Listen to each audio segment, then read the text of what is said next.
Um político acredita concretamente no valor mágico da lei. Ele ainda publica uma lei e acha que publicando a lei tudo está resolvido. Não. Se ele publicou a lei, agora começa a implementação e o problema da avaliação.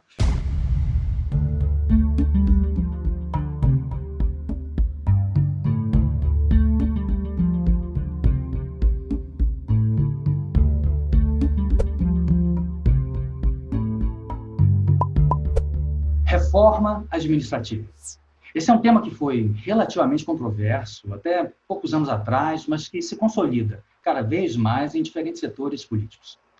Mas, se a necessidade de uma reforma da gestão pública se consolida, a questão que se torna cada vez mais importante é que reforma realizar? O que deve ser alterado? O que deve ser mantido? Que critérios adotar para que tenhamos serviços públicos eficientes?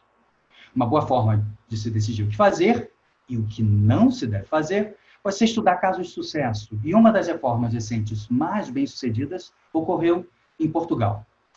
O Canal Brasil recebe João Bilim, professor, especialista em gestão pública e pessoa central na reforma administrativa realizada em Portugal nos últimos 15 anos. Antes de começar, um lembrete, inscreva-se aqui no canal e siga o Brasil nas redes sociais.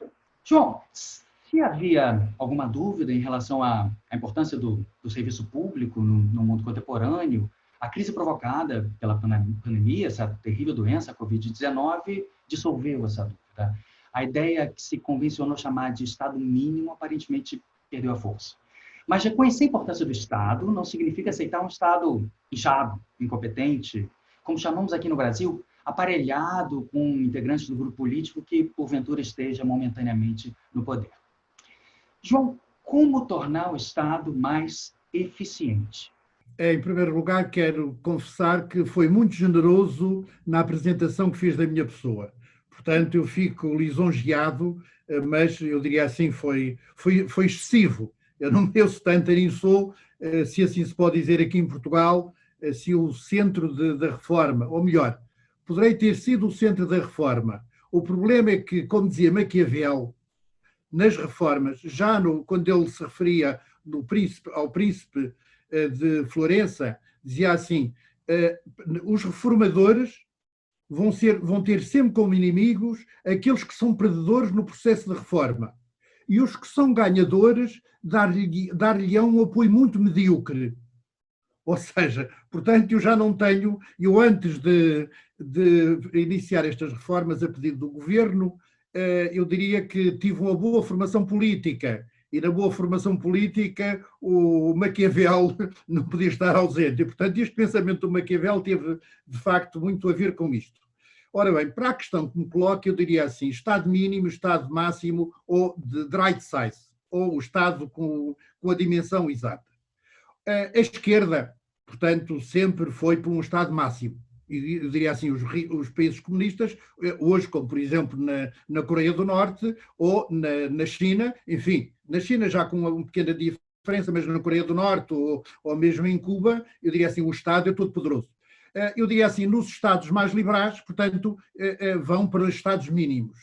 Eu diria assim, o problema é que se eu coloco, em vez de me pôr a discutir isto ideologicamente, eu gosto de colocar tecnicamente o problema num eixo de 1 a 10.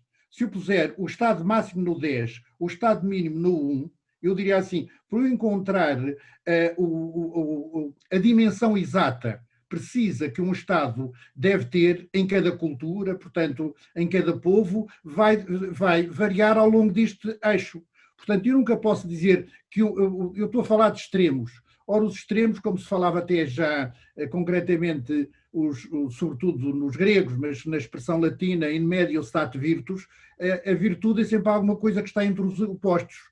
Para perseguir o caminho da virtude, devemos evitar efetivamente os extremos. E, portanto, a minha posição é de encontrar sempre não direi que o estado ideal que o 3, nem que o 4, nem que o 5, nem que o 6, nem o 7. Eu diria assim, vai depender muito de cada cultura e, sobretudo, vai depender de uma coisa. Para já, em primeiro lugar, é colocar isto num eixo. Em segundo lugar, é vir as políticas públicas. Por exemplo, política pública de educação. No Brasil pode estar perfeitamente, se 10 é o estado máximo, ok, vamos imaginar que pode estar no 6.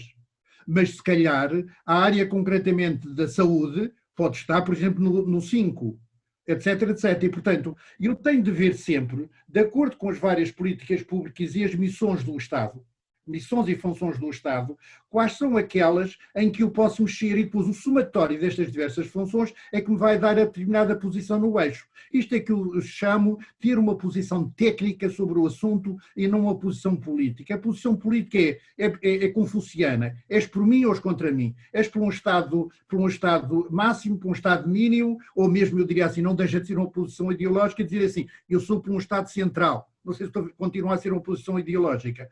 A forma como eu coloco o problema é de ver, analisar as várias políticas públicas, perceber, por exemplo, para cada política pública, vamos imaginar no Brasil.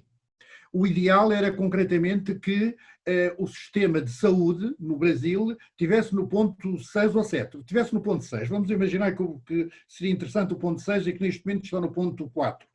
A primeira coisa que eu tenho de fazer, o que o Estado tem de fazer, antes de empurrar para o ponto 6, é precisamente entender se na sociedade civil há atores, há players, que sejam capazes de desempenhar funções que neste momento são desempenhadas do ponto de vista produtivo em matéria de saúde pelo Estado, para poder passar essas funções para terceiros.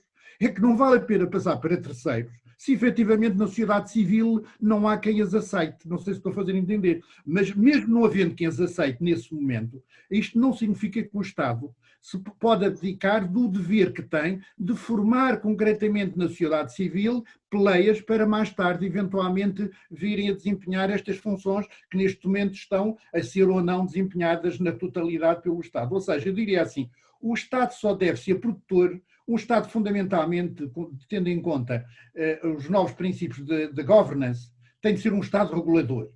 E tem de ser produtor naquela exata medida em que ainda não conseguiu que na sociedade civil haja quem coopere com ele. Porque, repare, essa ideia tem muito a ver com isto que eu disse aqui na Assembleia da República, até aos deputados, e como o deputado do Partido Comunista disse, Sr. Professor, essa é uma ideia sua mesmo académica, que eu dizia assim, o modelo tradicional de administração pública é como se fosse um planeta. E este planeta implodiu nos anos 80, 90. E neste momento, nessa altura, o Estado praticamente tinha tudo. Era o grande produtor. Com esta implosão, o Estado é apenas um player entre muitos players. Em algumas políticas públicas ainda é o principal player. Mas noutras políticas públicas, eventualmente, já pode ser um ator mais secundário em termos de produção. Agora, nunca vai perder a sua função em termos de desenho de política pública, ok? E de controle desta política pública. Ou seja, uma coisa é o que eu digo em termos simples, a escola pública, outra coisa, um sistema público de educação. A escola pública é o Estado a produzir educação. Um sistema público de educação, olha, entre o terceiro setor, entre as associações privadas sem fins lucrativos, entre umas empresas e também pode entrar o Estado, não sei se estou a fazer entender. Agora, quando se insiste excessivamente na escola pública, estou a insistir em que os produtores de ensino sejam efetivamente públicos. Isso não é necessário para que haja efetivamente um ensino público, está a ver? Acho que com este exemplo de educação que resumi de alguma forma o que eu queria dizer sobre este problema do posicionamento entre o 1 e o 10. Acredito que o senhor esteja mencionando algo que eu li num artigo escrito por você, João, que você chamava de a necessidade de uma nova governação pública. Você sabe que aqui no Brasil nós preferimos fazer uma importação direta da língua inglesa, né, do governance, que você acabou de mencionar, como governança. Então, me permita chamar de governança apenas porque o nosso público, majoritariamente, deve ser aqui do Brasil. Nesse artigo, você menciona que há uma forma de administração pública tradicional que já não teria todas as respostas, pelo menos, para os desafios atuais.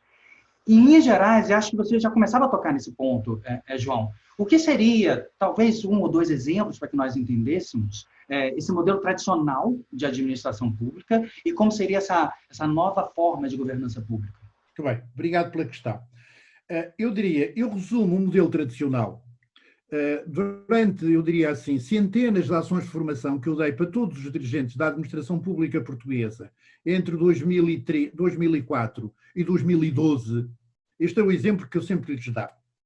Se perguntarmos em Portugal, na altura, portanto hoje já não, mas hoje diria que acredito que a probabilidade da resposta ser essa era bastante baixa, mas na altura eu diria 100% a resposta que eu recebia. O que é que a um servidor, que nós aqui chamamos funcionário público, o que é que você faz na administração pública, no seu dia-a-dia? Ele diz, o interpreta e aplica a lei. Este é o modelo tradicional. Se você perguntar a mesma coisa ao civil servant dos países de tradição, da common law, ele diz assim, eu estou aqui para melhorar permanentemente aquilo que eu faço, o meu serviço. E então a interpretação da lei? A interpretação da lei, nós temos isso, mas e o meio para eu atingir o meu fim? Aqui eu diria assim, nas culturas administrativas europeias continentais, mas continentais, diferente da inglesa, nós temos uma cultura jurídica que herdamos da Revolução Francesa, do Bonin, do modelo administrativo francês, que eu até costumo dizer que eu diria assim, é quase uma curiosidade, mas que os senhores no Brasil não herdaram isso de nós. Os senhores herdaram o patrimonialismo. Mas no Brasil, o vosso Dom Pedro I, em primeiro lugar, introduziu no Brasil estas ideias liberais e só quando ele foi Dom Pedro IV de Portugal, mais tarde, por volta de 33, é que efetivamente isso chegou cá, com Bozinho da Silveira, etc. Não sei se estou a fazer entender. Ou seja, não foi que os senhores não herdaram de nós. Os senhores foram tão influenciados pelos franceses como nós fomos e os senhores foram, em primeiro lugar, influenciados já do que nós concretamente fomos. Herdaram outras coisas. Essa efetivamente não herdaram de nós. Exatamente, esta é a dimensão jurídica. Portanto, eu diria assim, na reforma administrativa, o grande salto que há de dar é passar desta dimensão jurídica para outra, que é concentrar-se concretamente nos resultados, concentrar-se nos objetivos e perceber que gerir é medir, e medir é comparar, e comparar é melhorar permanentemente. Portanto, é outra postura. Aqui, repare, depois ao nível de quando eu tenho de escrever isto do ponto de vista académico, eu sou mais rigoroso, assim se pode dizer, na descrição do qual era o modelo antes e qual deve ser o modelo a seguir. Mas, em termos simples, para dar uma imagem para o grande público, okay, é esta de percebe-se perfeitamente o que é um modelo jurídico, okay, do que é um modelo baseado concretamente nos resultados e nos objetivos.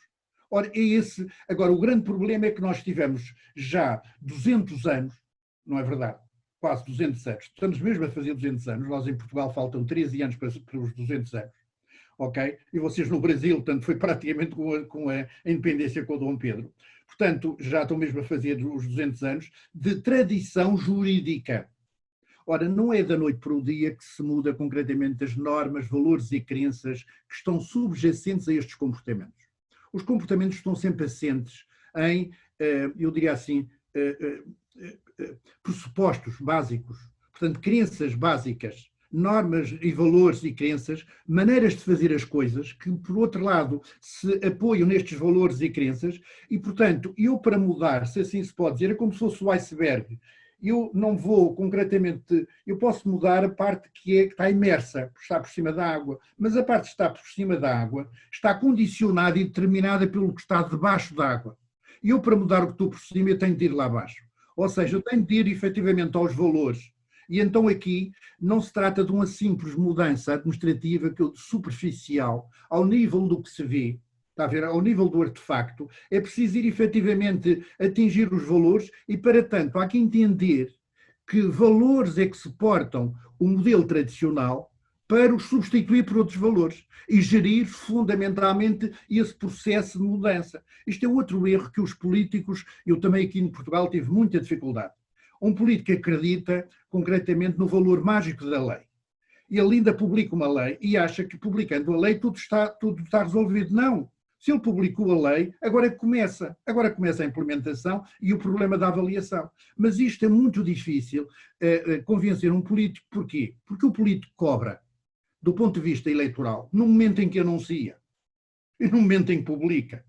Não sei se estou a fazer entender, não é depois, porque depois já é um ciclo mais longo e eles estão a lidar com ciclos curtos, não sei se estou a fazer entender, e portanto o resto da implementação, da avaliação, do follow-up e para nova política, etc., é um processo estratégico e de longo prazo. Ora, por norma, o político não joga aqui, ele está a jogar na eleição muito próxima que ele vai ter.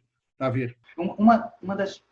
o que você defende em seus artigos e efetivamente buscou implementar no serviço público português foi a tentativa de se colocar dentro desse serviço público, do funcionalismo público, um sistema baseado em mérito. Porém, para a implementação de tal sistema, um sistema baseado no mérito individual das pessoas, é necessário criar uma estrutura que avalie a capacidade individual das pessoas para determinados cargos, funções. É possível, João, criar critérios sólidos, transparentes, para se avaliar o mérito de pessoas dentro da estrutura governamental, ou existe um grau de subjetividade tão grande que torna isso virtualmente impossível? Então, como se fazer isso, ou se é possível se fazer isso? Criar um sistema baseado em mérito que seja sólido, transparente, além da subjetividade. Eu diria que essa é a questão recorrente durante aqueles vários anos que eu estive a dar formação para os dirigentes da administração pública portuguesa, é o problema da objetividade. Tudo o que é humano tem sempre uma dimensão subjetiva e, portanto, todo o sistema, por mais perfeito que seja, vai ter sempre uma dimensão subjetiva. Não sei se estou a fazer entender. Portanto, a objetividade no sistema não é um objetivo, não um target, que o defina de forma fixa. Ele está em movimento. Não sei se estou a fazer entender. Portanto, eu tenho de assumir uma postura no sentido de entrar no caminho da objetividade, para mim permanentemente aproximando dela, mas eu diria assim que no momento em que hipoteticamente eu atingisse, no momento seguinte já tinha perdido novamente. Porque é efetivamente um óbvio. Portanto, para já temos, eu diria assim, é de desiludir as pessoas e dizer assim, olha, não há método nenhum que seja efetivamente objetivo assim. Mas a outra questão é a seguinte, mas apesar de não ser assim tão objetivo, a Microsoft não perde dinheiro e tem sistemas de avaliação das pessoas, do mérito. As grandes empresas têm sistemas de avaliação das pessoas e das equipes, ok? E dos departamentos, porque não estão a perder dinheiro. Não sei se estou a fazer entender. Isso também, se isso fosse mera burocracia, só para lhes fazer perder dinheiro, efetivamente tinham desistido. Porque eles não têm o orçamento de Estado concretamente a suportá-lo. Não sei se estou a fazer entender. É efetivamente o resultado operacional das suas atividades económicas que determina, eu diria assim, a sobrevivência ou a morte, concretamente, na prática, a prova dos 9 daquela, eu diria assim, da subsistência daquela empresa, da sobrevivência da empresa. Portanto, é possível, tanto assim que vemos isso em vários setores. O grande problema que nós temos aqui na administração pública é mais uma vez outra coisa, que é esta, é a cultura. Ou seja, nós temos a tal cultura jurídica, repare, eu já fui administrador de empresas privadas de base tecnológica, fui administrador de 2, e introduzi sistemas de avaliação do mérito, de gestão e avaliação do mérito. E na administração pública esteve no CIADAP, no Sistema Integrado de Avaliação do Desempenho, que até as empresas portuguesas ao tempo reconheciam que este sistema era mais avançado do que eles tinham, porque era integrado. Coisa que neste momento as empresas raramente têm uma coisa integrada. Ou seja, têm os resultados financeiros que estão no departamento financeiro e que lhes vai dizer se tiveram lucros ou não. Tem o departamento de recursos humanos, por outro lado, a trabalhar na parte dos recursos humanos e depois, como tiveram concretamente sobre os resultados da empresa, uma parte vai para dividendos, outra parte vai para investimento na empresa e outra parte diz assim, ora, esta parte vamos distribuir pelo pessoal. E agora chama o diretor de pessoal a dizer assim, venha cá o amigo, diga lá como é que é distribuir este dinheiro. Na prática, o sistema funciona assim. Ora, no nosso sistema, o CIADAP, isto está tudo integrado já, ok? Por isso é que ele é integrado. Ou seja, o planejamento anual faz-se a partir da avaliação. Ou seja, os objetivos são dados, são atribuídos a uma determinada secretaria, o que vocês chamam aí no Brasil secretaria, nós aqui Direção-Geral. Aquele diretor-geral distribui pelos vários departamentos e cada departamento vai distribuindo pelos seus funcionários.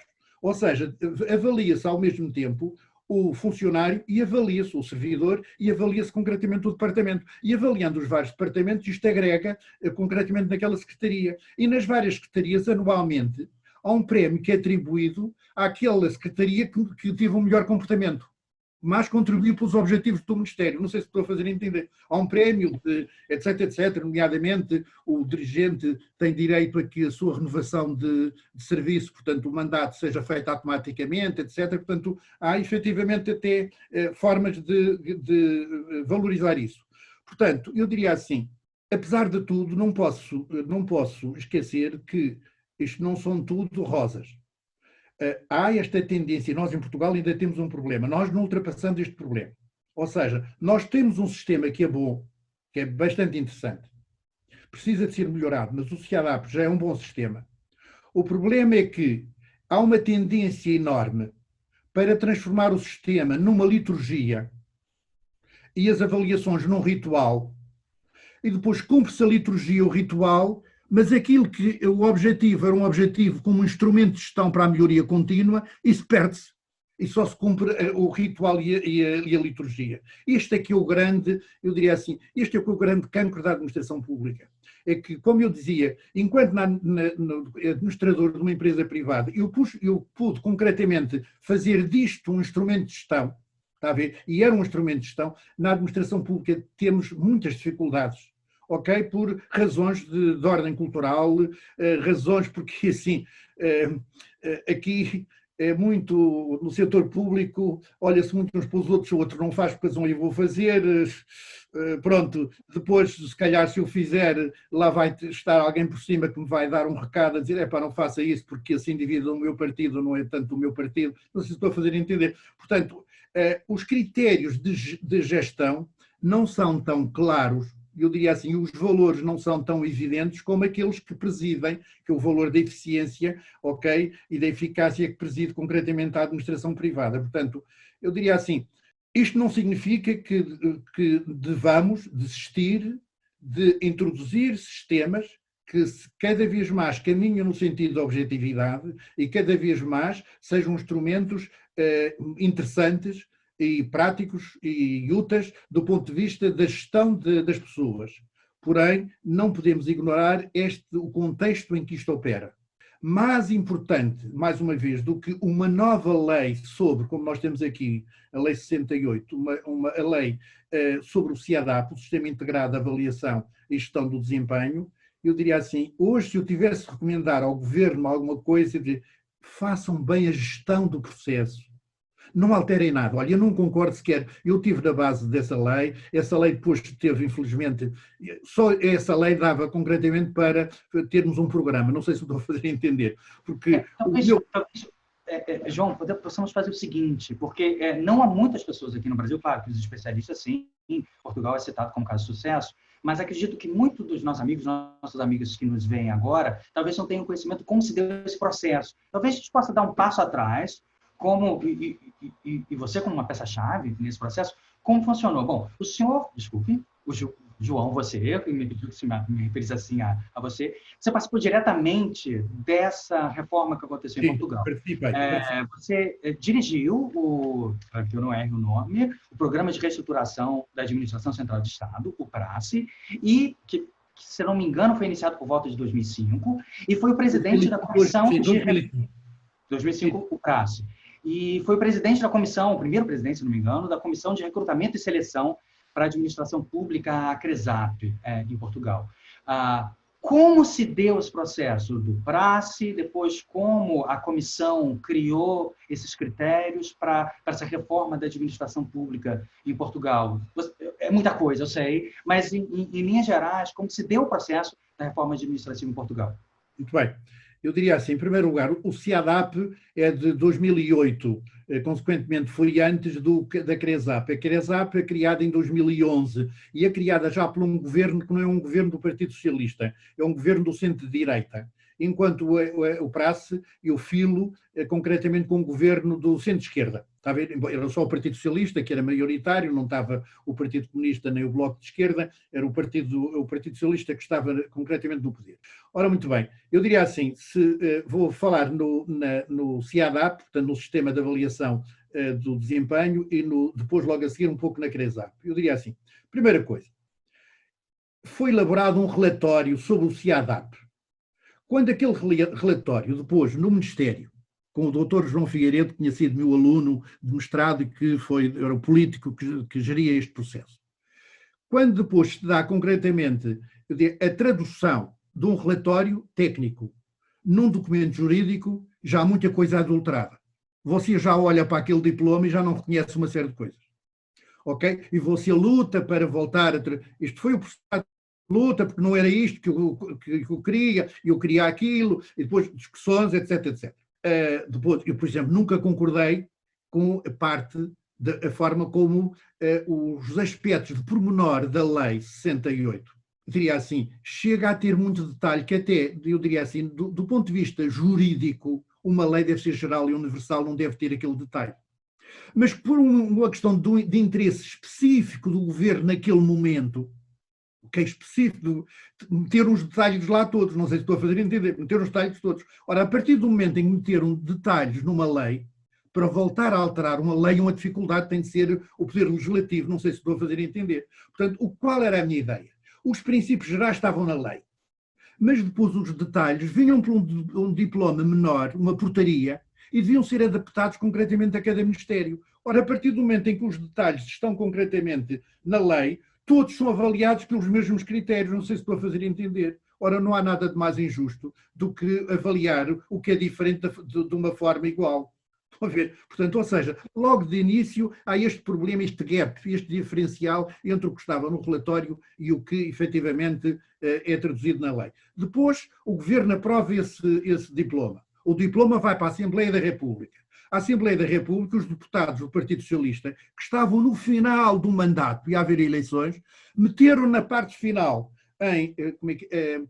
não as circunstâncias, uma parte jurídica, na parte final, de medidas transitórias, que contrariavam o próprio corpo ou seja, as medidas transitórias contrariavam alguns dos princípios que estavam concretamente no corpo principal do documento.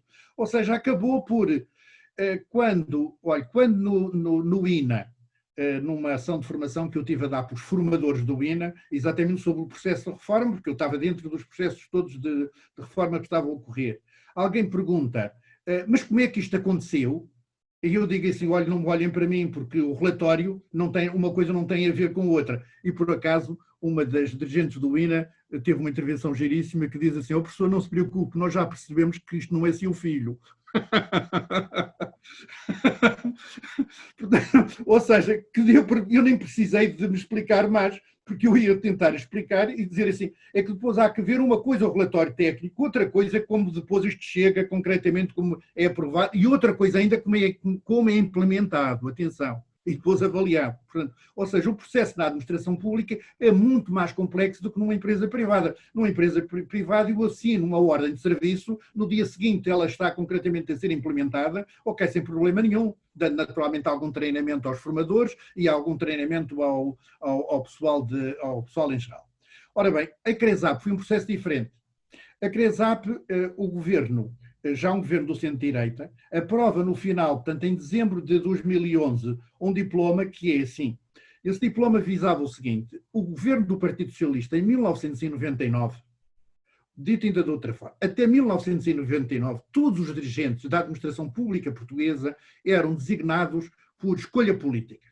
A partir de 1999, os dirigentes intermédios, diretores de serviços e chefes de divisão, passaram a ser designados na sequência de um concurso, em que, concretamente, quem ficava no primeiro lugar do concurso é que o governo designava. Mas os dirigentes superiores, o equivalente aí aos secretários e subsecretários, que aqui são os diretores gerais e subdiretores gerais e presidentes das autarquias, dos institutos públicos, etc., esses continuavam a ser designados por livre iniciativa do governo. Só um governo do centro-direita é que introduziu o sistema da CRESAP, em que criou uma entidade, repare, autónoma, independente, que não depende do governo, funciona junto do governo, mas que depende da Assembleia da República, que num dos seus artigos, o artigo 2, salvo erro, o artigo 2º, diz assim, os membros da CRESAP estão proibidos de pedir ou receber orientações do governo em matéria de recrutamento e seleção. Está a ver? E, portanto, uma entidade autónoma, independente, okay, é que hoje coordena, se assim se pode dizer, e dirige, faz a gestão do processo de recrutamento dos dirigentes superiores da administração pública. Isto só para dizer o seguinte: hoje não é possível ser dirigente superior da administração pública sem concretamente ser na sequência de um procedimento concursal. Está a ver? Ora, fui eu que introduzi isto e mais. Fui eu que introduzi, não, fui eu que implementei. Porque quando a lei é concretamente aprovada em dezembro, em março o primeiro-ministro fala comigo e perguntou-me se eu gostava de me convidar para concretamente presidir este artigo, esta comissão, e eu ainda lhe digo assim: Sr. Primeiro-Ministro, desculpe, mas ele pergunta-me, o professor tinha ouvido falar nisso? Os jornais na altura, em dezembro, falaram nisso. Eu digo, olha que as suas opiniões dos jornais estão aqui contidas concretamente, até algumas delas estão contidas no diploma. Mas o professor, olha, se aceitar, o professor pode logo a seguir fazer uma proposta para nós alterarmos, portanto, está na sua mão e não sei o quê. Depois lá tivemos, depois de uma conversa, e portanto logo à partida disse eu estava a dirigir o meu instituto, a minha faculdade, não podia deixar a faculdade de um lado para o outro, portanto foi um processo difícil, mas a verdade é que acabo por aceitar, portanto 3 dias depois concretamente telefonei-lhe e dizia que aceitava, e o que é que eu tenho? Eu tenho apenas na mão um diploma, eu não tinha mais nada, eu nem tinha os restantes membros da comissão, eu não tinha, olha, não tinha nada, não tinha edifício, não tinha nada. Portanto, foi eu, porque ele depois diz-me assim ao professor: agora é assim, as regras são estas, eu escolho o senhor escolhe quem quiser, e em princípio, a menos, e diz-me mais, eu estou escolhendo o senhor que eu sei que o senhor não é do meu partido político, o senhor não é dos nossos, mas como se trata de uma entidade administrativa independente, é necessário concretamente dar este sinal. Mas como sei que é uma pessoa honesta, uma pessoa objetiva, etc, etc, uma pessoa universitária, tem uma tradição concretamente de independência, portanto, é isso mesmo que nós queremos. Aliás, em termos simples, o primeiro-ministro mais tarde diz-me assim: ao professor Belim, olha que nós aqui temos um termo que é meter cunha, é recomendação. E eu não meto nenhuma recomendação, mas garanta-me, por favor, que ninguém mete.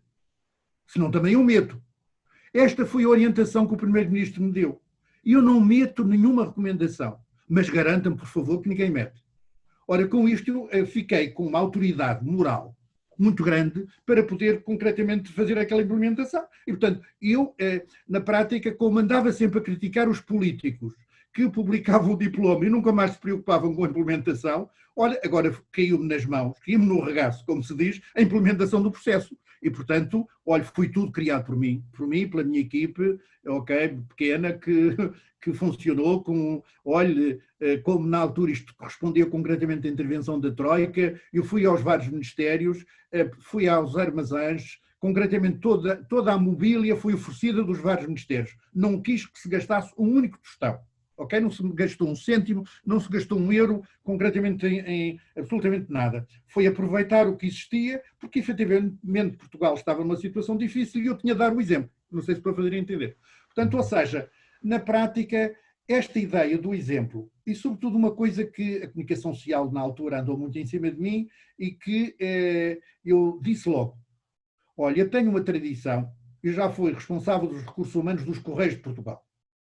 E nessa altura eu lembro-me que o secretário de Estado que tutelava os Correios, ok, disse-me assim: doutor Belim, nós sabemos que o senhor é que manda no pessoal nos Correios. Ou seja, como quem diz, eu não quero intervir, não sei se estou a fazer, nós sabemos que isso é um facto. E, portanto, eu tinha fama de, efetivamente, isto é, pôr o lugar à disposição se alguém fizesse alguma pressão sobre mim. E, portanto, comecei a dizer na comunicação social que eu sou assim, é bom que saibam. Comigo não vale a pena concretamente pressionar. Na minha primeira audição na Assembleia da República, quando um deputado do partido do governo faz a pergunta: Sr. Professor, alguma vez o governo concretamente o pressionou? Eu digo que não, o governo nunca me pressionou, mas também não se atreve a pressionar. Ela não esperava esta segunda parte, ela só queria a primeira. Mas para que ficasse claro para toda a gente, não fez. Aliás, houve um membro do governo que uma vez me disse assim, isso levou-me a pensar se eu não teria exagerado em algumas das minhas intervenções. Sr. Professor, ainda bem, o senhor põe-nos a todos na ordem. Ok?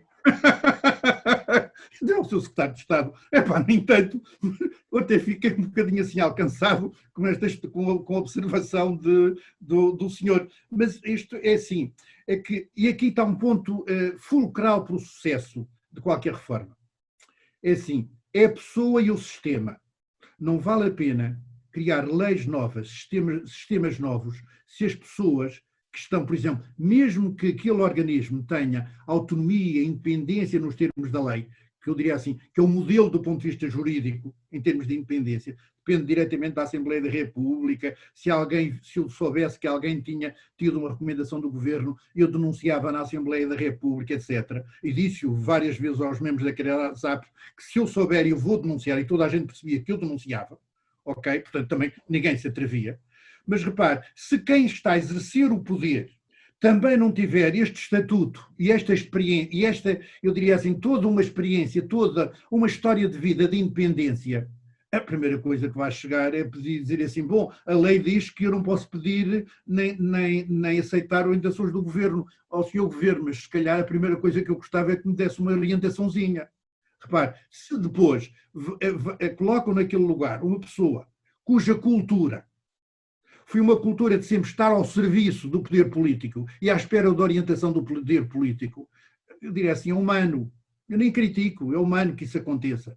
Agora, há alguém que vem da universidade, que está habituado a ser o dono da sua cátedra, está habituado concretamente naquela disciplina, se um indivíduo é por concurso público que eu vou concretamente a professor titular, eu sou professor titular de uma determinada disciplina naquela área, isto é, reconhecido que não foi por nenhuma influência política, foi por concurso público que eu ganhei aquela posição, portanto eu tenho força. Portanto, há alguém que efetivamente está habituado a isto e tem uma tradição de independência, naturalmente que à frente daquele organismo vai atuar dessa forma independente, porque a lei também o reforça. Agora, se não houver, eu diria assim, a coincidência de aqui no binómio, as duas partes do binómio estarem concretamente equilibradas, está a ver, ser mesmo um binómio, ok? Na equação, para ser uma equação, portanto, depois há um problema que é ou porque um indivíduo é demasiado independente, mas depois a lei não lhe garante o exercício dessa independência, ou a lei, o estatuto dá-lhe independência, mas ele depois também concretamente não tem esse estatuto, pessoalmente não tem essas características e deixa-se levar. Portanto, ou seja, terá de haver este equilíbrio, se assim se pode dizer. João, você não está mais, né? Você já não exerce mais essa função, é professor no Instituto dentro da Universidade de Lisboa, é professor visitante na UNB, aqui no Brasil também, em Brasília. Possivelmente nesse período conturbado da pandemia não tem nos visitado tantas vezes, né? Durante esse estranho ano de 2020. Mas sobre essa distância da comissão, eu queria fazer duas perguntas agora, talvez isso até esse distanciamento possa permitir também um distanciamento crítico em relação a isso. Eu queria perguntar duas coisas. Houve, desde do Prace, no governo do Partido Socialista, do primeiro-ministro José Sócrates, se não me engano. Depois houve o governo de centro-direita, que efetivamente, pelo que... Passos Coelho, do Pedro Passos Coelho. Do Pedro Passos Coelho, exatamente. E depois, o atual governo, uma coalizão de esquerda, do primeiro-ministro Antônio Costa. Ou seja, houve duas mudanças, ou três, porque a coalizão de agora é um pouco diferente do governo do primeiro-ministro Sócrates à época. Eu queria perguntar duas coisas a você. Primeiro, se essas mudanças influenciaram de alguma maneira a forma com a qual se realizou a reforma em Portugal, em última instância, se o sistema de seleção de pessoas para determinados cargos continua, mesmo com a mudança de governo, continua a existir, e como está a situação da forma com a qual Portugal lida com o seu funcionalismo público hoje? Ora, muito bem. Em primeiro lugar, vou à questão da CREASAP. Na CREASAP, portanto, ela é criada pelo governo do centro-direita do Dr. Pedro Passos Coelho, e depois eu trabalhei com o Passos Coelho e ainda trabalhei com o António Costa, o atual primeiro-ministro. Quero dizer que eu fui diretor-geral, o equivalente a secretário da modernização, da auditoria e modernização da Justiça, quando no ano 2000 o Dr. António Costa era o ministro da Justiça, portanto eu trabalhei com ele. Okay? Mais tarde foi presidente da Câmara Municipal de Lisboa, eu era diretor da minha faculdade, portanto tenho uma relação bastante próxima com o Dr. António Costa. E, portanto, trabalhei tanto com o governo como com o outro. A minha parte final na CRESAP, ainda trabalhei mais ou menos um ano com o governo do Partido Socialista. Eu diria assim, não senti diferença, para ser muito franco, entre o governo do partido, deste ponto de vista, entre os dois governos. Agora, eu pessoalmente comigo não senti diferença. Sabe, quando sai-se, portanto, eu nunca mais voltei concretamente à CRESAP. Eu costumo dizer que todo o sítio onde saio, quando eu saio, fecho a porta e nunca mais lá volto. Em todos os sítios, no Correio, no Inesc, em todos os sítios eu fui assim, nas empresas, eu fecho, nunca mais lá vou e até procuro não falar com as pessoas que lá estão para evitar o síndrome do ex-presidente, do ex-diretor, ou de coisa parecida. Portanto, eu tenho muito cuidado com isso. Tenho muito cuidado, quero lhe dizer, tenho um cuidado muito particular nessa matéria. É assim, agora, eu vou-lhe dar um dado objetivo. Era um professor universitário que estava à frente da CRESAP, que tinha, portanto, com a sua história de vida. Quem ficou depois a seguir à frente da CRESAP é uma pessoa muito digna, toda a sua vida tem uma formação em sistemas de informação e informática, toda a sua vida foi diretora de informática e teve depois alguns altos cargos administrativos durante 1 ano, 2 anos, quer no Ministério das Finanças, mas fundamentalmente, isto é, o seu dia-a-dia é informática, sistemas de informação e de comunicação. Naturalmente que é fundamental esta dimensão, até porque é uma dimensão muito importante que os dirigentes da administração a têm. Está a ver? Até, diria assim. Mas, assim como também, se eu fosse designado diretor das tecnologias de informação da Justiça, não tivessem à espera que eu ia ser exatamente um perito, não sei se estou a fazer entender. Portanto, porque quando eu era o secretário da Auditoria e Modernização da Justiça, esta pessoa era efetivamente, e bem, a dirigente das tecnologias de informação da Justiça. Portanto, eu diria assim, pronto, temos de ter em conta, sou eu a minha circunstância. Portanto, a circunstância da pessoa, naturalmente, que vai marcar, está a ver? Depois, há aqui uma outra coisa também, mas isto tem a ver com o perfil. O problema não é dela, portanto, tem a ver aqui com o perfil e também perceber se havia muita gente disponível ou não. Atenção, porque uma coisa é falar, diria assim, uma coisa é referir o que seria fundamental, outra coisa é dizer assim, e esse fundamental estava reunido, havia alguém com esse tipo de perfil, coisa bem diferente. Mas não deixo, do ponto de vista teórico, referir outra coisa, que é assim, repare, alguém que sempre foi secretário, tipo diretor-geral, como fosse secretário aí, que nós aqui chamamos diretor-geral. O diretor-geral obedece diretamente ao poder político. Mesmo que tendo, eu diria assim, tendo um estatuto que vai, na prática, blindar, se assim se pode dizer, que o governo possa intervir, mas fica sempre aquela dúvida, não sei se estou a fazer entender. Portanto, é aquele problema entre a pessoa e a função. Ouça, eu acho que a pessoa em causa está a desempenhar lindamente o cargo. Há muitas críticas aí, mas acho francamente que ela está a desempenhar muito bem o cargo. O governo não alterou nenhuma vírgula concretamente da lei da CRESAP, nenhuma vírgula concretamente alterou. Ok? Quando estava na oposição fizeram algumas críticas, mas no governo não fizeram críticas nenhumas. Eu pessoalmente diria assim, não estejam à espera, eu percebo que assim, quem, como eu, esteve à frente daquela instituição e tinha uma presença muito forte na comunicação social. Depois vai outra pessoa que tem, claramente, diria assim, não tem tanta exposição pública. Não sei se estou a fazer-me entender.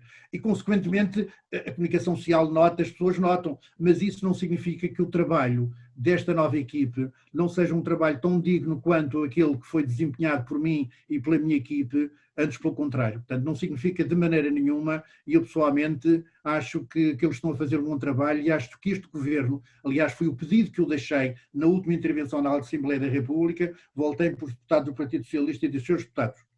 Olha, o modelo CRESAP precisa de ser melhorado. Eu digo-vos até já onde é que precisa de ser melhorado. Mas, por favor, não acabem com ele. Eu bem sei que neste momento o Partido Socialista está a governar com o apoio mais da esquerda, do Bloco de Esquerda e do Partido Comunista, que queriam acabar com a CRESAP. Eu disse, por favor, não sigam os conselhos, concretamente dos vossos parceiros do governo.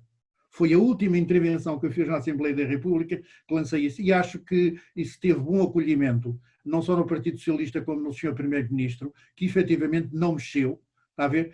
E repare, se efetivamente ele, enfim, olha, ele designou uma pessoa que já conhecia, como, repare, era uma pessoa, era meu colega, concretamente no Ministério da Justiça.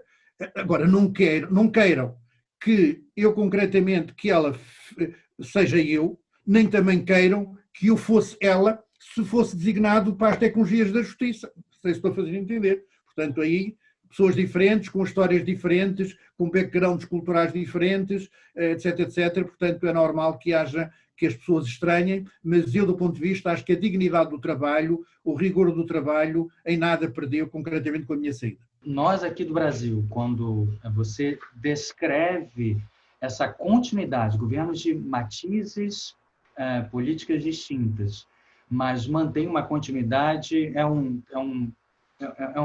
diria que é um exemplo bastante interessante para a nossa cultura política, e é exatamente isso que eu quero perguntar agora. Você já mencionou aqui hoje, você já mencionou em diversos artigos já escritos por você, essa necessidade de que as reformas têm que estar acompanhadas ou adaptadas aos valores culturais de um país, né?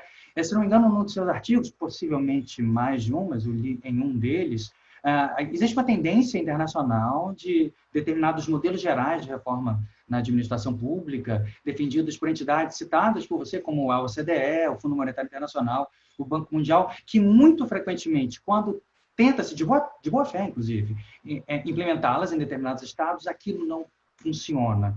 Então, eu queria que você tentasse explicar, João, para nós, como é que se dá essa necessária adaptação aos valores culturais quando você pensa em algo aparentemente tão técnico, tão exato, matemático, quanto uma reforma administrativa? Olha, eu tive... foi a meu colega, mas para mim funcionou, ligeiramente mais velho do que eu, funcionou como meu mestre. O professor Pollitt, e também o Bucaert, que ainda está no ativo, mas sobretudo o Pollitt, ensinou-me uma grande coisa. Ensinou-me a perceber que as reformas da nova gestão pública e do novo serviço público, muito no final do século passado, que tinham eu diria assim, tinham uma agenda, uma cartilha, com primeiro, segundo, terceiro, quarto, terceiro, que vinham desde aquele chamado célebre consenso de Washington, para os países do terceiro mundo, desde esse célebre consenso de Washington, que tinha 12 medidas, que era necessário introduzir para a modernização dos Estados, etc.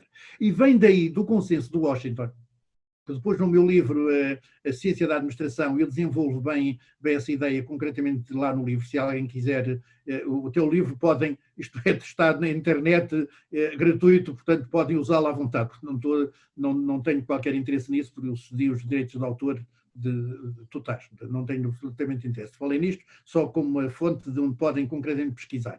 Vem daí, do meu ponto de vista, concretamente esta ideia de uma cartilha. Ora, o que é que o Pollitt me ajudou a ver, E, portanto, a ideia não é minha, a ideia do Pollitt, e eu tiro o chapéu e rendo homenagens concretamente ao professor Pollitt. Esteve aqui várias vezes, eu convidei-o a ser membro, portanto, do Conselho Consultivo do meu Centro de Investigação, ou de Pesquisa, o Centro de Administração e Políticas Públicas. Ele foi durante vários anos o meu conselheiro, nosso conselheiro, portanto, excelente conselheiro, e com ele eu aprendi isso. É assim, daquela cartilha, em vez de eu a impor, é de falar com os vários estados e dizer assim, meu amigo, é como se você fosse a um restaurante. Você tem concretamente uma lista, tem um menu, que tem os vários pratos, que diabos não lhe obrigam a comer aqueles pratos todos. Diz assim, olha, eu quero concretamente isto. Ou então você faz uma mistura que diz assim, muitas vezes há, aqui em Portugal pelo menos nós temos, que é sopa, prato, não sei o quê, conjunto, que que é um preço mais barato. Se eu depois quiser ter sopa, não, quiser misturar, não sei se estou a fazer entender, sai mais caro, mas tudo bem, mas tenho possibilidades. Portanto, a ideia é esta de ter possibilidades de escolha. Que é assim, se efetivamente aquilo que eu tenho no meu país, neste momento, necessidade é de uma reforma fiscal, então eu vou à reforma fiscal. Se eu tenho de fazer uma reforma orçamental, eu vou à orçamental. Se eu tenho concretamente de fazer outro tipo de reforma na gestão das pessoas e na gestão e avaliação do desempenho, ou é concretamente das carreiras, ou é no sistema de remunerações, ou é no estatuto disciplinar, etc, etc. Portanto, eu diria assim, eu vejo os vários modelos, é na descentralização de funções da administração central ou da administração federal para outros entes estatais ou estaduais mais baixos, portanto, é a desconcentração. Portanto, eu diria assim, há aqui vários mecanismos, é a externalização de serviços, portanto, mandando para terceiros, nomeadamente o terceiro setor, algumas daquelas funções que estão a ser produzidas pelo Estado. Portanto, há aqui uma panóplia enorme. E, portanto, eu diria assim, deve pertencer a cada Estado a liberdade concretamente de escolher daquele menu o que é que lhe interessa. E então, quando muito, é o que eu defendo, as organizações internacionais, o que têm é de ajudar os Estados concretamente nesta escolha, e não impor o menu a toda a gente, como foi imposto concretamente do consenso de Washington. Essa atitude, do meu ponto de vista, é que esteve errada. Portanto, a partir do momento, agora esteve errada, mas isto é, as 12 questões que eles colocam são muito interessantes, uma per si. Cada uma per si. Agora, eu tenho de perceber qual é o pacote para o Brasil que é o mais interessante. Que se calhar o pacote do Brasil não é o do México, o do Brasil pode não ser concretamente o da Argentina, o da Argentina não ser o do Chile. Estão a ver? Portanto, ou seja, é esta maleabilidade que eu defendo imenso. E sobretudo, tendo em conta o seguinte, é que, mais uma vez, aquele planeta implodiu. Não há mais, isto é, só na Coreia do Norte é que você ainda encontra um Estado único, etc. Portanto, você hoje tem o Estado produtor, não é verdade? Tem várias entidades, todas, eu diria assim, a produzir políticas públicas, a levar ao cidadão serviços públicos, desde empresas privadas sob contrato, organizações do terceiro setor, organizações públicas, mas que estão distantes do governo, como por exemplo, empresas públicas, como, por exemplo, autarquias, ou então mesmo secretarias que pertencem a um determinado ministério. Ou seja, eu hoje, quando concretamente olho a forma como o Estado presta serviço, presta aos cidadãos serviços, ou dito que presta ao cidadão várias políticas públicas, há uma panóplia de instituições com diversa natureza jurídica, que todos concorrem. Agora, há aqui um papel de coordenação, ou seja, a complexidade disto aumentou. Era muito mais fácil o Estado, no modelo antigo, gerir do que gerir hoje. Na altura, eu diria assim, é como tipo exército, o general, ok, em chefe dá ordens e o soldado lá embaixo obedece. Portanto, havia uma cadeia de comando muito, muito clara. Agora, a complexidade é maior porque já esta cadeia de comando perdeu-se. E, portanto, eu tenho, em vez de ser baseado numa hierarquia, é concretamente no respeito mútuo e na rede de relações que eu tenho. Portanto, hoje, tendo em conta este conceito de governança, do governance, se concretamente tanto traduzo por governança como governação. Aqui há uns anos atrás eu achei que a governação era melhor, hoje eu concretamente uso a governança. Portanto, a forma como concretamente o Estado hoje presta políticas públicas, eu diria assim, é muito diferente da forma como prestava concretamente nos anos 80, ou que, repare, as empresas de telecomunicações eram todas públicas, o correio era público, tudo era público, a eletricidade era pública, portanto, chamadas public utilities, ok, estavam concretamente em toda a parte. Hoje, pelo menos aqui na Europa e na União Europeia, portanto, estas entidades são todas reguladas. O que é que hoje se quer? É, efetivamente, eu diria assim, um grande papel do regulador. Agora, permita-me só que eu atendendo, e como falou também o facto de ser professor visitante no Brasil, deixe-me só dar um último recado, uma última nota, que é assim. Eu fiquei surpreendido quando, ainda no governo de Dilma, isto não significa que atualmente não seja igual ou pior, Portanto, Dilma, porque me lembro de Dilma. Eu estava aí, concretamente, no Brasil, isto deve ter sido 2015, talvez, ainda era presidente aqui da CRESAP, e eu vi nos jornais uma barganha sobre quem ia ser o regulador, quem ia para o regulador da aeronáutica, do regulador da aeronáutica no Brasil. E aquilo, as trocas. Repare, eu aqui, para o regulador, estava a fazer um concurso. Um concurso. E digo, está tudo doido. Mas que regulador é este? Se o regulador vem de um determinado partido, ok, para terem. Estou a limitar-me os jornais. Não sei se os jornais tinham dito bem ou mal, mas pelo que estava no jornal, ou seja, para a Dilma obter um determinado favor de um determinado partido, o partido exigia que ela concretamente desse esse lugar ao partido. Eu digo assim, mas então, nesse que ser assim, o que é a primeira ação que aquele homem ou aquela senhora irá fazer como regulador? Vai ser prestar serviço ao partido. Então, que reguladores são estes? Assim, é preferível não haver regulação nenhuma. Voltem à antiga. Isto assim é um embuste. Volte-se à antiga, em que a regulação estava concretamente centralizada no Estado. Eram as secretarias que faziam a regulação. E não havia concretamente, porque isto não é regulação nenhuma. Isto é embuste. Não sei se estou a fazer embuste. Portanto, não há regulação sem efetivamente haver, com o devido respeito, nem sei quem é a pessoa que lá estava, mas falo com toda a abertura, eu, limitando-me apenas ao que eu vi nos jornais. João, quando você me pergunta se eu estou a entender quando você dá esse exemplo, eu garanto para você que não apenas eu, mas todos os brasileiros e todas as brasileiras que estão nos escutando agora entendem perfeitamente a sua crítica, eu tenho certeza. Isso que é essa tradição brasileira de indicação política a muitos dos cargos da administração pública. E agora isso me traz a pergunta inevitável, provavelmente você sabia que eu faria essa pergunta, existe a consciência generalizada de que a situação fiscal do Brasil, no momento, está longe de ser das melhores, e uma das áreas que gera mais críticas é a máquina pública, a administração pública no Brasil, um dos motivos principais que nos leva a estar aqui buscando de você algumas informações do que se pode fazer de positivo na área de uma reforma administrativa. Levando em consideração também essa ideia da necessidade de uma adaptação aos valores culturais.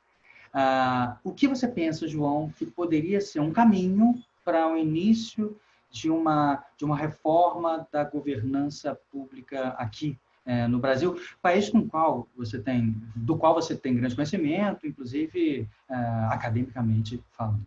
Eu diria assim, se Sérgio Buarque de Holanda tiver razão naquele conceito do homem cordial aplicado ao brasileiro, eu diria assim, não é fácil fazer reformas na administração pública brasileira. Porque, repare, para eu mudar, eu preciso de algum que haja alguma... Eu não saio da posição de conforto para uma posição de menos conforto. Eu não saio do seguro para tudo aquilo que possa criar algum risco sem haver um motivo muito forte. Não sei se estou a fazer isso, sem haver um motivo muito forte. Nós tivemos aqui, repare, e desse ponto de vista, o português não é diferente do brasileiro, e vocês, os seus, herdaram isso concretamente de nós. Ok, nós não teríamos feito reforma nenhuma se não tivéssemos numa situação, do ponto de vista do equilíbrio das finanças públicas, muito mal. Nós estávamos concretamente, repare, nós tínhamos ido à bancarrota com o rei Dom Carlos I em 1902. Levamos 100 anos a pagar essa dívida. Só em 2012 é que terminamos o pagamento dessa dívida. E, na altura, os grandes indicadores era que nós tínhamos um déficit, uma dívida pública da ordem dos 68% do PIB, ok? E tínhamos concretamente um déficit anual da ordem dos 6% ou dos 7%. Ora, nós estávamos concretamente com déficits já da ordem dos 2 dígitos, à volta dos 10%, depois ainda chegamos aos 13%, atenção. Por volta dos 2 dígitos, entre os 9% e os 10%, na altura em que esta reforma do prazo veio a acontecer, e estávamos com uma dívida pública já à volta dos 70%, ou coisa parecida. Neste momento, a nossa dívida pública deve ser a segunda maior, a terceira maior da Europa, dos países da União Europeia. A primeira, creio que é a Grécia, a seguir a Itália e depois a nossa. E nós estamos à volta de 132, 133% do PIB de dívida pública, que aumentou. Já o ano passado estivemos à volta dos 120 e qualquer coisa, baixamos bastante, houve um maior equilíbrio, mas enfim, com a pandemia isto complicou-se. Ou seja, efetivamente, o facto de nós estarmos em condições de finanças públicas muito desequilibradas, isso ajudou, criou o caldo de cultura para aceitar os sacrifícios que foram feitos. Repare, eu quero dizer assim, repare, uma das coisas que os funcionários públicos aqui perderam foi o vínculo público. O vínculo público. Ou seja, antigamente nós tínhamos a nomeação, nós éramos funcionários públicos, ok? Exercíamos o poder em nome do Estado. Nós mudamos isto para, concretamente, com a lei dos vínculos, carreiras e remunerações, para uma coisa que se chamou, ou que se chama, contrato público, contrato de funções, contrato em funções públicas. Contrato em funções públicas. Ou seja, se é um contrato, é a igualdade das partes. No outro, na designação, o Estado atua como jus imperium, portanto há um desequilíbrio nas partes, a parte nem ouvida, o Estado nomeia concretamente aquele indivíduo. Portanto, hoje, portanto, há negociação coletiva, portanto, eu diria assim, é um pouco o modelo da Common Law, dos países concretamente anglófonos. É esse o modelo que nós temos. Agora, repare, a minha esposa começa logo pela minha casa, que é funcionária pública, era dirigente intermédia, concretamente na administração tributária, e na altura em que eu andava com isto, ele diz-me assim, João, tu estás a dar um tiro no pé. E eu sempre fui funcionária pública e gostava de morrer funcionária pública, e tu vais-me tirar concretamente essa característica da minha profissão. E eu lá lhe explicava o porquê, dava uma lição para eu explicar a razão porque se mudou concretamente de uma coisa para outra. Mas eu diria assim, era outro programa. A verdade é que isso avançou. Okay? Hoje, ela efetivamente, repare, na prática ela não sentiu diferença nenhuma, portanto, nunca mais me falou nisso, não sei se estou a fazer entender, mas repare, isto também, como as finanças públicas estavam desequilibradas, estava desequilibrado o fundo de pensões. Repare, se eu não tivesse entrado, não fui eu, se eu não tivesse colaborado e sido membro ativo de uma equipe alargada que introduziu estas reformas, embora no prazo eu fosse mesmo o presidente da Comissão Técnica, não sei se estou a fazer entender. Olha, eu hoje, para ver só, a minha pensão seria de 7.000 e tal euros e eu acabo por ter uma pensão de 5.300 euros. Eu perdi concretamente 2.000 e tal euros com esta brincadeira, portanto, ou seja, como vi,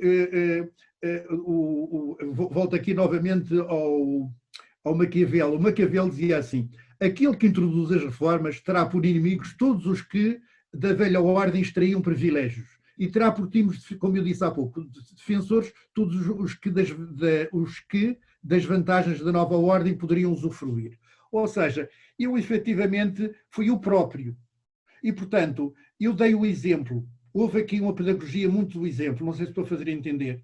Não é, repare, não houve aquela situação de, como eu noto, e infelizmente no Brasil, que é o que se chama do o sermão de Frei Tomás, que bem o prega, mas mal o faz. Quer dizer, uma instituição pública, ou pelo menos eu diria assim, um dos poderes do Estado, do Estado de Direito, por exemplo, o Poder Judiciário, toma posições muito interessantes, mas depois, quando se trata dos privilégios, ou seja, quando se trata do vencimento e enfim, de um conjunto eu diria assim, com maior ou menor justiça, ligados concretamente à sua remuneração, ao seu input mensal, eu diria, portanto, muitas vezes, aparentemente, utilizar aqui o termo com alguma segurança, aparentemente que parece claudicar. Ou seja, aqui quem se meter neste processo de reforma, em primeiro lugar, tem que perceber que vai sofrer. E tem que dar o exemplo. Se tem o que se chama telhados de vidro, não se meta nisto. Porque vai logo aparecer alguém, ok, com alguma coisa, olhe você, por exemplo, fez o não sei quantos no seu passado, não sei se portanto, isto aparece logo. Portanto, é preciso muito cuidado com as pessoas na escolha das pessoas que vão estar à frente das reformas, porque isto não é um processo qualquer. Isto são processos muito delicados, ok? E em que a pedagogia do exemplo é fundamental, fundamental, fundamental. Fundamental a pedagogia do exemplo. Com o devido respeito. Professor João Melim, muito obrigado por sua entrevista. Muito obrigado mesmo. Foi um prazer.